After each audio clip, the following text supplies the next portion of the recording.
बाबा साहब ने हमें छात्रवृत्ति दी, ये हमारा अधिकार नहीं था, लेकिन बाबा साहब ने दी। क्या हमें लौटानी नहीं चाहिए थी? छात्रवृत्ति लेकर के हम पढ़ते चले गए, नौकरियां भी करने लगे, लेकिन वो छात्रवृत्ति लौटाना भूल गए। हमारी 2 पीढ़ियां कर्ज में विदा हो गई दुनिया से, तीसरी पीढ़ी भी वही गुनाह कर रही है। मेरा निवेदन है, जो छात्रवृत्ति बाबा साहब ने दी, ईमानदारी के साथ वो छात्रवृत्ति लौटाओ और अपने आसपास में जो बच्चे रहते हैं, जिनके माँ बाप बच्चों को पढ़ा नहीं पा रहे हैं, जिनके माँ बाप बच्चों को ठीक से स्कूल नहीं भेज पा रहे हैं, अपनी उस छात्रवृत्ति उस बच्चे की पढ़ाई पे खर्च कर दो, एक कर्ज से मुक्ति मिल जाएगी। बाबा साहब ने अपनी आमदनी का 20वां हिस्सा समाज के लिए दान करने के लिए कहा। सभी लोग बेईमान बन गए, तनख्वाह का ध्यान रखते हैं लेकिन लौटाना भूल गए। ईमानदारी के साथ अपने वेतन का 20वां हिस्सा निकाल करके समाज पर खर्च करना शुरू करो। हम दुनिया की सर्वश्रेष्ठ कौम बन जाएंगे।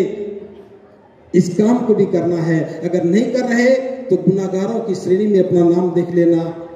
बाबा साहब ने जातियां तोड़ने के लिए कहा और हम जातियों को मजबूत करने का काम करने लग गए। जाति एक बीमारी है, जाति एक दैत्य है। बाबा साहब ने कहा, जाति की बुनियाद पर जो भी निर्माण करोगे कभी पूरा नहीं होगा, चटक जाएगा। और आज हम जाति को संगठित कर रहे हैं, जातियों के संगठन बना रहे हैं और जातियों का महिमा मंडन कर रहे हैं, जातियों के गीत बना करके नाच रहे हैं। ये बाबा साहब के निर्देशन के बिल्कुल विपरीत जा रहे हैं। बाबा साहब ने 14 अक्टूबर को जब दीक्षा ली, एक दिन के बाद 15 अक्टूबर को अपने वक्तव्य में कहा, मैं याद दिला रहा हूं सिर्फ कि मुझे आज बेहद खुशी है, मेरा मन बड़ा प्रफुल्लित है। 21 वर्ष पहले मैंने जो घोषणा की थी मैं आज उसे पूरा कर पाया हूं और ये बात कहते हुए मैं बड़ा प्रफुल्लित हूं। मुझे लगता है कि मैं आज नरक से मुक्त हो गया हूं।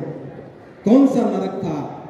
यही जातिवाद का नरक था, यही जातियों में बटे रहने के कारण होने वाले शोषण का नरक था। जाति की मानसिकता के साथ हमारे साथ गिरते हुए मनोबल तोड़ने का जो काम किया जाता रहा, ये हमारे लिए नरक था। हम आज भी उसी नरक में रह रहे हैं और जयंती बाबा साहब की मना रहे हैं। हम बाबा साहब के निर्देश का कितना पालन कर रहे हैं? क्या मजबूरी है कि हम बाबा साहब की बात नहीं मान पा रहे? मूर्तियां भी खूब लगाते हैं, झांकियां निकालते हैं, जयंतियां भी मनाते हैं, भाषण भी करते हैं, मुझ जैसे वक्ताओं को मौका देकर के बात भी सुनते हैं और हम भी अपनी लताड़ लगा करके चले जाते हैं। लेकिन क्या जाति तोड़ने के लिए कोई शस्त्र चाहिए? कितना साधारण था।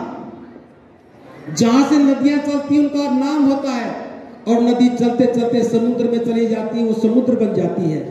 नदी के समुद्र में जाते ही उसका नाम और पहचान खत्म हो जाता है, नदी समुद्र बन जाती है। सैकड़ों नदियां समुद्र में आती हैं और बाबा साहब ने कहा, पूछा था उस भाषण में, सैकड़ों नदियां समुद्र में आती हैं और अपनी पहचान खो देती हैं। क्या कोई व्यक्ति उस समुद्र के पानी में से एक बाल्टी पानी निकाल करके बता सकता है कि इस नदी में, इस समुद्र में किस नदी का कौन सा हिस्सा है? इस एक बाल्टी पानी में किस नदी का कौन सा हिस्सा है? कोई नहीं बता सकता। बस यही सूत्र था। बाबा साहब ने कहा कि बौद्ध धर्म समुद्र है। किसी भी जाति में, किसी भी गोत्र में पैदा हुआ व्यक्ति जब बुद्ध की शरण में आता तो बौद्ध बन जाता है और बौद्ध बनने के बाद जाति नहीं रहती है, जाति खत्म हो जाती है। लेकिन हम बौद्ध बन करके भी जाति को बचाए रखे हैं। बौद्ध बन करके भी लड़की की शादी अबोधों में करेंगे, बौद्ध बन करके लड़के की शादी भी अबोधों में करेंगे, भिक्षु को भी बुला लेंगे और फेरे भी करवाएंगे। कोई परंपरा बदल नहीं रहे। बाबा साहब के दिशा निर्देशन के बिल्कुल विपरीत जा रहे हैं।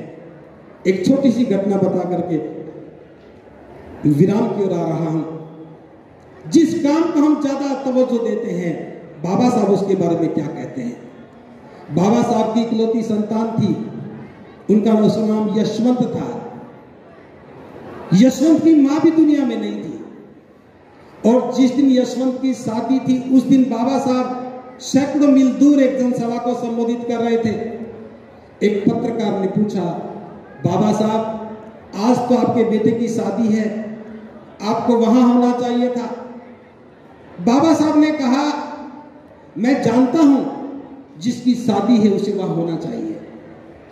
जिसकी शादी उसे वह होना चाहिए।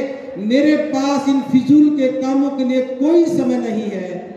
जिस काम को बाबा साहब फिजूल का काम कहते रहे, आप उसी काम पर पूरे जीवन की बाजी लगा देते हो, उसी काम पर जीवन की सारी गाड़ी कमाई खर्च कर देते हो, और शादी का कोई निमंत्रण आ जाए तो बाबा साहब के कार्यक्रम भी छोड़ देते हो। क्या बाबा साहब के निर्देशन को हम समझ पा रहे हैं? क्या उनकी अनुपालना कर रहे हैं? अगर ये बात हमारी समझ में आ जाए, जो भी डीआईजी साहब भी बोल करके गए हैं, अगर ये बात समझ में आ जाए कि शादी फिजूल का काम है। बाबा साहब ने कहा कि विवाह दो परिवारों के बीच आपसी समझौते का नाम है। एक लड़का पक्ष एक लड़की पक्ष से दोनों की सहमति हो गई और शादी हो गई, बात पूरी हो गई। ये बाराती, ये खाना खाने वाले, ये सगे संबंधी मित्र किसी काम नहीं आते हैं, केवल धन की बर्बादी करते हैं और अपने गरीब आदमियों को मजबूर बन करके कर्ज लेकर के शादी करने के लिए मजबूर करते हैं और वो सारी जिंदगी कर्ज में जकड़े रहते हैं।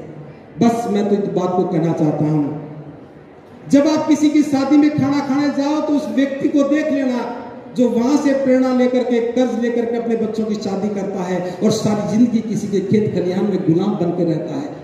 आज जितने भी जुल्म हो रहे हैं, कोई हमारे घर में आकर के हम पर जुल्म नहीं करता।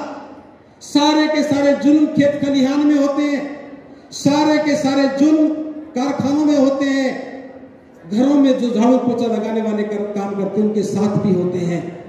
लेकिन उनको वहां तक किसने पहुंचाया? आपकी एक वक्त की दावत के स्वाद ने उनको वहां तक पहुंचा दिया। अगर समाज से प्रेम करते हैं, अपने भाइयों के विकास की तनिक भी चिंता है, तो दावत खाते वक्त सोचना, क्या ये मेरा भाई कर्जदार तो होने वाला नहीं है?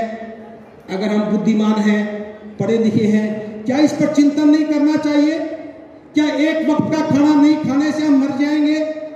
लेकिन कोई भी नहीं सोच रहा।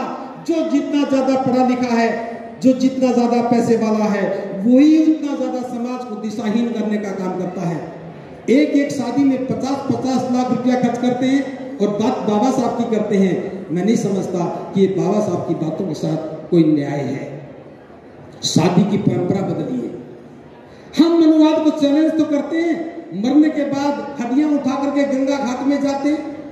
कहां मिशन रह गया? इसलिए अपनी पहचान बनाओ, गलत परंपराओं और कुरीतियों से बाहर निकलो, जीवन को श्रेष्ठ बनाओ। और श्रेष्ठ बनाने के मापदंड महाकारुणिक बुद्ध ने दिए हैं और बाबा साहब ने उनका अनुसरण किया है। अगर हम बुद्ध की शरण में चले जाएं, जीवन को श्रेष्ठ बनाने के आंदोलन के हिस्से बन जाएं, गुलामी के सारे प्रतीक छोड़ दें, गलत परंपराएं और कुरीतियों को त्याग दें, जाति की दीवारों को तोड़ करके भाई को भाई समझने लगे, महिला पुरुष के भेद खत्म करने लगे, निश्चित रूप से हम इस देश के सर्वश्रेष्ठ नागरिक कहलाएंगे और सर्वश्रेष्ठ व्यक्ति कहलाएंगे। बाबा साहब यही तो चाहते थे, हम सर्वश्रेष्ठ बने। और ये बात कहते हुए हमें फक्र होना चाहिए कि हम सर्वश्रेष्ठ हैं। लेकिन जिस समाज का 2/3 आबादी के लोग कर्ज में जकड़े हों, गुलामी का जीवन जी रहे हों, उसमें हमें किस बात का फक्र हो सकता है? तो मैं अनुरोध करना चाहूंगा कि शादी की परंपराओं को विराम दो, इन्हें बदलो। और बिना बुद्ध की शरण में गए शादी की परंपरा नहीं बदल सकोगे। बारात में जाना बंद करो, दावत खाना खिलाना बंद करो और शादी को व्यक्तिगत ही प्रोग्राम समझो, व्यक्तिगत कार्यक्रम करो, इसका सामाजिकरण मत करो। अगर कोई आपको कार्ड देने के लिए आता है तो हाथ जोड़ के कहो, शादी के लिए मंगल कामनाएं, लेकिन मैं आ नहीं पाऊंगा क्योंकि मैं संकल्पित हूं, मैं अपने समाज को कर्ज में जाने से बचाना चाहता हूं। और मैं आपको बता देता हूं, मैं आज आपके बीच में खड़ा हूं, केवल यूं ही नहीं खड़ा हूं। 1987 में मेरी बात समझ में आई, छात्र जीवन में मेरी बात समझ में आई कि समाज पर जो जुल्म होता है वो कर्ज के कारण होता है। जो कर्ज लेता है वो गुलाम बनता है, गुलाम के ऊपर जुल्म होता है। और मुझे लगने लगा एक वक्त की दावत खाने के पीछे मैं परिवार को कर्जदार करता हूं। उसके बाद मैंने दावत खाना बंद कर दिया और उसी का नतीजा है कि मैं आज खड़े होकर के बड़े फक्र के साथ ये बात कह सकता हूं कि मैं आज तक किसी को गुलाम बनाने में सहायक नहीं बना हूं। मैं गुलामी की बेड़ियां काटने का काम कर रहा हूं। लेकिन एक काम जब होगा जब आप खड़े हो जाएंगे। हमें समाज को बदलना है और समाज कब बदलेगा? जो समझदार लोग समझ के साथ काम करने लगेंगे। इस ज्ञान से आजीविका के साधन मत ढूंढो, इस ज्ञान से जीवन को श्रेष्ठ बनाने के भाव खोजो, इस ज्ञान से जीवन को सुंदर बनाने के रास्तों की तलाश करो, और कुछ भी तलाश नहीं करना है। बाबा साहब हमारे मार्गदर्शक हैं, बुद्ध हमारे शास्त्रा है, बाबा साहब ने मार्ग बताया है, हमें तो केवल चल करके बुद्ध के पास जाना है, लेकिन ईमानदारी के साथ जाना। बौद्ध बनो तो जाति को लेके मत जाना, बौद्ध बनो तो पुराने प्रतीकों को छोड़ के जाना, बौद्ध बनो तो पुरानी परंपराओं का त्याग करके जाना, और बौद्ध बनो तो श्रेष्ठता के भाव से बौद्ध बनना। कोई महिला और कोई पुरुष इस बात का भेद मन में मत रखना। और आप देखेंगे भारत दोबारा से सम्राट अशोक का भारत बनेगा, दोबारा से भारत बाबा साहब के सपनों का भारत बनेगा। लेकिन ये काम कब होगा? जब नौजवान अपनी जिम्मेदारी संभालेगा।